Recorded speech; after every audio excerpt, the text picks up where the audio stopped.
Good afternoon, lovelies. It's 2 o'clock, well, just after 2 o'clock, and here I am again with a 2 o'clock Tuesday technique. So this one I'm calling a faux masking, which means that it's masking, but it's not really masking. What you need, if you want to follow along, is 4 Distress Oxide inks, because we're going to be doing some blending, which, as you know, is my kind of, well, it was my feature for May, and I just love it so much that I'm going to continue into June. Welcome to it's the 1st today, isn't it? 1st of June? Yeah, 1st of June. Welcome to the 1st of June. So 4 colours that you like that go together. And today I'm doing Tattered Rose, Seedless Preserves, Chipped Sapphire and Peacock Feathers. You need a background piece. So I'm using a 4" by 4" piece of white daisy cardstock. And then another piece for cutting out your, well, what could be seen as a mask. I do have words, they're just not coming as fluently as sometimes. So, and a piece that is kind of going to be a mask, and this is 4" by 5¼ inches. Now I have cut this from the, I can't remember what it's called, but it's this set here that's missing 2 pieces. It's a gorgeous set from the You Are Enough suite. By Close to My Heart, which is still available for purchase at the moment. So it comes with 5 dies. It's great value at $60. The other 2 dies I've actually put through my Close to My Heart cutting machine already, but I just thought I'd show you. I can speak, sure I can. Just thought I'd show you. You don't have to put one through and then put the other through. Put them both on your cutting mat at the same time and whack them through. So that's just the outline that I've used for the base piece. As I mentioned before, that's 4" by 5¼ inch, which is what is there. Now we're not using this piece for the card that I'm about to make. Yes, I am making a card, but we will be using this piece. So I'm going to put that to the side, and we're also going to be using the butterflies. So this butterfly is one of 3, and these butterflies, I didn't get a chance to put it all together and show you, but if you layer them, you put this one down first, which of course was the solid butterfly that I can't pick up now. So yeah, going well. The solid butterfly, then you top it with this one, so that's the second layer, and finally you put it onto this one. And the reason why I thought I would actually do this and show you is Close to My Heart cutting machine is amazing. I'm not going to bring it under the camera because I ain't got time for that. But I've just put this through once. I didn't even go through and back. I just put it through once and I've lifted that off. Now there are a couple of little bits stuck in the die. And if I go like that, you'll see maybe they've come out. They don't all come out, but it's a pretty good way of getting most of them out. Really important to clear your dies before you recut. Otherwise, you're not going to get a nice crisp clear cut. And then when I lift this off, so I can actually use that as a faux die, not die, what am I doing? Someone tell me. Mask, faux mask as well, but I'm not going to. I can then lift this off my mat and look at that, it all just pops out. Now I saw somebody use this die with one of their cutting machines and they spent ages trying to get all these little bits out and cut in here. Forget that, I ain't got time for that. Look at that, I love it. Love this particular cutting machine. So if you're interested, let me know and I'll have a chat to you about it. So I will be using this as well, but we're going to leave this white. All right, let me show you what I'm talking about. Now, don't think that I'm going to put this down and then blend through there. No, no, no, no, no. I'm going to be blending on here. Maybe you know what I'm doing already. I don't know. I'm going to open these up and make sure that I put my blending tools in the right lids. Now I've already pre-chosen what colors I'm doing, the order I'm doing it in and everything, so I'm not standing here wasting your time and mine. I haven't tried these yet, except I have got it on a card that I made that I'll show you. So I have used these 4 colors before and I just thought that looked really nice. So there is the, oh, I haven't even got them around the right way. There's the Tattered Rose, and then we come round to the Seedless Preserves. Next is the Chipped Sapphire, and then finally the Peacock Feathers. So I'm hoping that they will all go together. And this is supposed to look like a butterfly. I figured butterflies are sometimes that colour. I'm going to do this. So, yes, I did just chuck that card over there. Anyway, I'm going to start, because you're not studying, I'm going to start with Tattered Rose. and I'm just going to blend across the top. So if you haven't seen my videos on how I do blending with Distress Oxide ink, which is what this is, I usually start off the paper and I use one of our all-purpose mats because it allows me to not waste ink, and then I come onto the paper like so. Now, depending on how hard or lightly you push will determine how heavy this color comes through. It's a very light color, this one, and I want to go all the way across, and I just keep tapping and coming across, and then I can come across back this way, and I want that nice and dark. But then when I get into the zone I'd call the blending zone, which is between two colors, I actually want a lighter covering, so I don't press as hard and I leave it fairly light. Hi to everybody that's watching live. Feel free to say hi. If you're watching on the replay, hashtag replay would be great. It helps get my post out there. Now, one thing I didn't bring across was my little bit of, I like to just use a bit of paper towel, and I usually have a bit of a spritz just to clean that off so that I'm not then getting that particular color in my next ink. I don't have a spritz, but I do have a bit of water here in my water brush, so I'm going to use that. Hopefully that will make my paper towel wet enough to clean up after each layer. Okay, so next I'm doing seedless preserves. Same idea. I'm not going to go straight into the blending area. I'm going to go below the blending area so I can then shift the color up. And I also want to make sure that I have enough room for all four colors, because I do really want to do four colors. So that's me not pressing very hard, and then I'll come back and I'll press a little bit harder and put down a bit more color. And then I'm going to blend up into that tattered rose just a little bit because it's a fairly heavy color. And then I want to get a nice deep color into this seedless preserves area. Again, leaving it nice and light for the next color.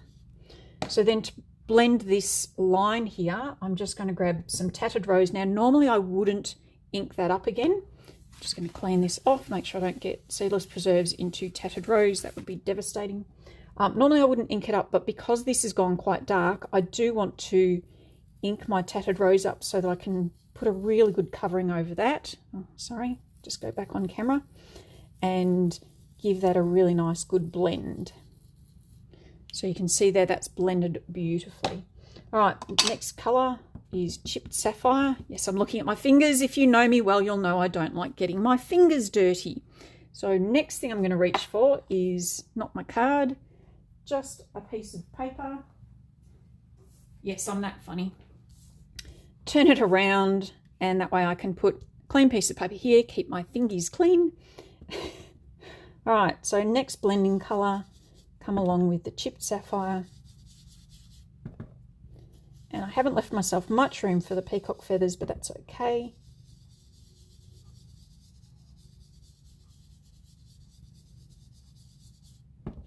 So just keep blending that in and then come back with the seedless preserves. Now, I'm not going to tap into the seedless preserves because I just want to use whatever ink is left on the brush, sorry, on the blending foam, to blend those two colors together. So that looks good. And the other thing is, it doesn't have to be perfect. Now, I do have to give a bit of credit, not a bit, a lot of credit to one of my fellow sister close to my heart consultants who actually showed this technique. The problem is I've forgotten her name. So whoever it was that showed this on Facebook, thank you so much. It has inspired me, and hopefully this will also inspire others to do likewise, or at least to have a play around. You don't need butterfly dies. You can use whatever dies you have and just have some fun. So I'm blending that back up into the chipped sapphire because the area was a little bit big. So there we go.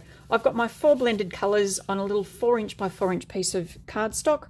And the next thing to do is I grab my overlay. This is where I'm not masking, I'm actually using this as an overlay. So I'm getting my overlay, and what I'll do is I'll actually stick this down to here, but I think I'm going to go this way instead. Yes, that looks a lot nicer. Okay, so having a look at that, that looks gorgeous. Methinks that looks really nice. Now I can see that there's a little bit of overhang there, but that's okay. I'm going to trim that in a minute. Now what I want, which I also didn't bring over, is some adhesive for that. So I'm going to use my green Tombow. It's well loved, as you can see. So this is the Tombow Mono Liquid Glue. It's the multi, and it's got a really nice fine point. Hopefully there is some left in here. And I'm just going to go around, yep, good, around the outside. And this is why this one is really good, because it can do that really nice fine line, whoop, onto my all-purpose mat. Fine line around the outside of this beautiful butterfly shape. Okay, so that'll do. I'm just going to mop that up. And then I'm going to place this over the top so I can see exactly where I'm placing it. And how beautiful is that? Not as beautiful as it is going to be when I'm finished. So that's the first stage, and I didn't end up having to trim any off the top. I'll just turn that over and give it a press down on this side. Okay, then I'm going to put some more of this. No, I'm not actually. I'm going to wipe this off, because then what I'm going to do is, oh, look, that's delightful. Then I'm going to use, yes, I've walked away from the camera again because, as I said, no, I didn't say this at the start, did I? All right, I have never made this card before. So normally I would at least do one test run and then show you all how it's done, just to make sure I have everything together. But I didn't even do that. So I don't even have my scissors now. So I'm just going to rip my 3D foam tape and put some around the edge, because I want this to stand up. This is going to go straight onto my card base, which I do have, because I did think of having one of them handy. So just your 3D foam tape, you don't have to do this. You can just stick this flat to your card, but I just think it gives a little bit more oomph, a bit more dimension to your card if you do use a little bit of 3D foam tape. And this stuff is great. The Close to My Heart, this is the regular 3D foam tape in the narrow, and it's super, super, super sticky, which is what you want. You don't want something that, you know, doesn't stick.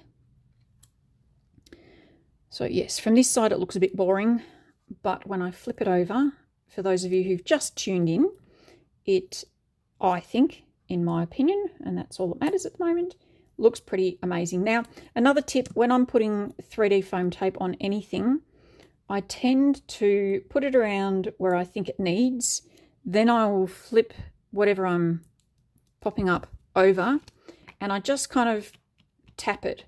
So it feels like it needs a little bit more just in the middle.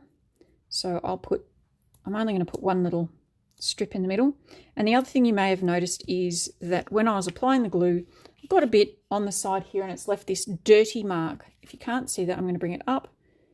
So it's left a dirty mark, which I'm not worried about, because I'm going to walk away from the camera again, and maybe I should just bring my tools over. I have a piece of cheese. It's not really cheese. It's called a rub and remove, and it's great for getting rid of. It's just a little bit hard because I've got that 3D foam tape underneath. Should have done this before I put the 3D foam tape on, but never mind. So it's great for just getting rid of those dirty marks that are left by adhesive that sticks. Okay, so that's that. Let's put the lid on that for a second. I'm going to grab my card base, and this is going to just be white on white. Now, there's one other thing that I did forget to do before I put the 3D foam tape on, and that was to put a stamp on it. So I'm going to use this stamp here. This is the You Are Enough Stamp and Thin Cuts. Beautiful. Again, there's a butterfly, some gems and designs. You are beautiful, strong enough, brave and wonderful. It's also got thank you on it. So I'm going to use the thank you stamp, and very carefully I'm going to stamp thank you on the bottom of this card. So there's that. I did have a block that is big enough, but not too big. And I'm going to use one of these colours, and I think I'll use the Chipped Sapphire. So you can see now, I can also, you can too, use this for stamping. Now the problem I've got is because I've got 3D foam tape on there, it may not stamp properly. So let's just see how I go. I'm just going to pull that off, and I'm just putting my fingers underneath to press up where the 3D foam tape isn't, to hopefully just get that full. Oh look, and it worked. Awesome. But no, I'm not finished yet. I'm just going to put that aside. So this is going to go onto my card. Go. Make sure the card opens the correct way. How many times have you stuck something down to the front and the card's been the wrong way? I have done it numerous times. No rubbish bin, no filter.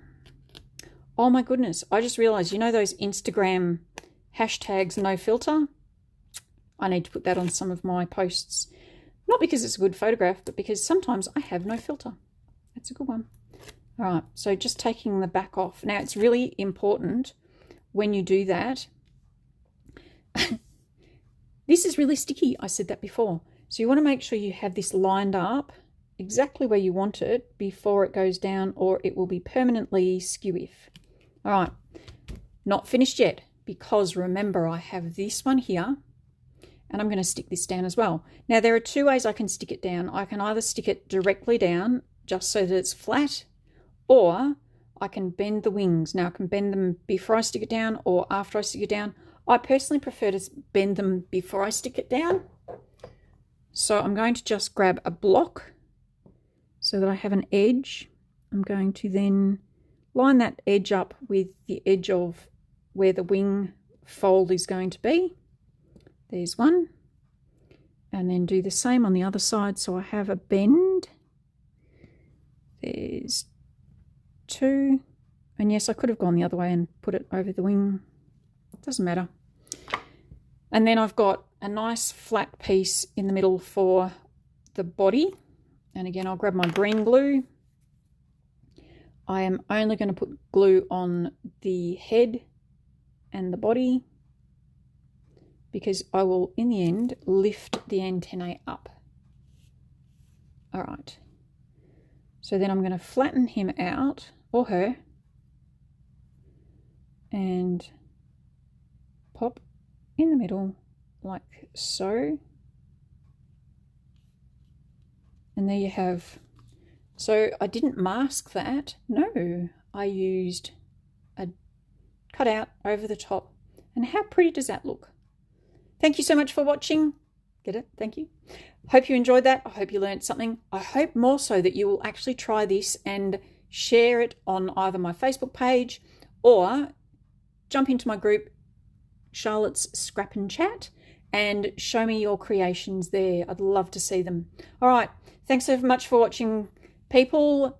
Have a great day. Stay safe. Keep crafting. Bye for now.